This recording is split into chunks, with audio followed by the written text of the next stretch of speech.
Bring in Terrence Gaynor, former U.S. Capitol Police Chief, also a former Sergeant at Arms of the U.S. Senate. Terrence, the U.S. Capitol Police is made up of more than 2,300 officers and civilian employees and has an annual budget of nearly $460 million. How the hell did this happen? Well, we're going to have to figure that out, Shep. I am happy that they have already cleared the Capitol and made it ready to commence more legislative business. I know the chief very well. He once worked for me when I was a deputy chief of D.C. He's a good man. The House and Senate Sergeant at Arms are very good people, well adept. I suspect that they had a plan, and they probably wanted to do more security around the campus, put up maybe fences like we would have done on inauguration. I don't know what approval or pushback they got on that, but I do know that there was a problem. We lost the steps. We lost the upper levels of the Capitol, which permitted these the mob to get into the building, and that's a failure. But I will say this, Shep, I think you have to remember that the primary responsibility of the officers inside of the Capitol is to protect the members and the staff and the process. And they at least took very good care of the members and the staff, even if it was frightening for them. So they worked with the Secret Service to get the constitutional officers out of there, and then did their best to guard the both the staff and the members. That's a positive. It's a negative that they got into that building. Well, I mean, no, come on, no, good Lord. We're sitting here, we're saying they did a great job after the Capitol got overrun for the first time in the history of the United States of America, and we're saying, oh, once it got how lucky are we that no one in there had a long gun to go in? Or how lucky are we that no one from ISIS got the same intel that we did, that a bunch of people were going to storm the place?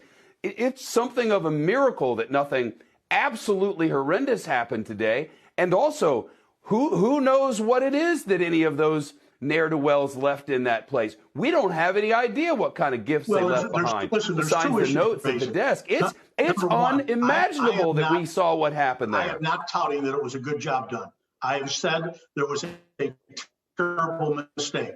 I said that once they got in there, that the officers, to the best of their ability, shielded the staff and the members. I also know this. I would have thought it would take about 24 hours to completely sweep that Capitol to make sure there's no one hiding out in all the nooks or crannies, or that they would have been looking with canines to look for explosive devices. They've said they've done that. I trust them on that. There'll be plenty of time to re-examine and persecute the people who missed defending that place. I used to do that. I know these people. We're responsible. Something got screwed up, and someone will be held accountable. I now question, I'm guessing many Americans question the security in general, because it's not like they had some sort of level of sophistication as far as we know.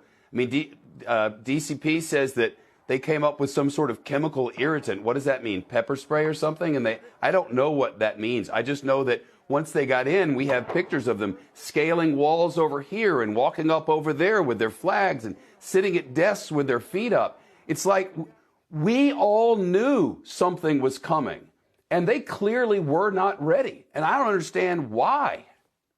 Do you? Well, that's what you got to figure out. If I was then like I say, I was the chief for 4 years and 7 years as the sergeant at arms.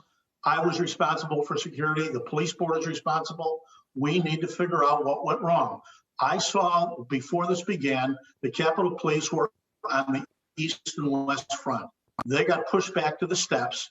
Then they lost the steps, which got the people too close to the skin. That's something we feared. We had proposals on how to prevent that. But at this time, something went wrong. I admit that. If I was up there, I deserved to be fired for letting that happen. I was so embarrassed and ashamed to see what was going on. So do you think the person who is in charge should be fired? Pardon me? You said if you were there, you should have been fired. Then, according to your own reasoning, the person who's in charge there now should be fired, right? Well, I said that because I knew what I would have failed. I don't have all the information of what they may have had, what intel they had, or what they wanted to do, and leadership wouldn't let them. I think that's a question to be asked. Shepard Smith here. Thanks for watching CNBC on YouTube.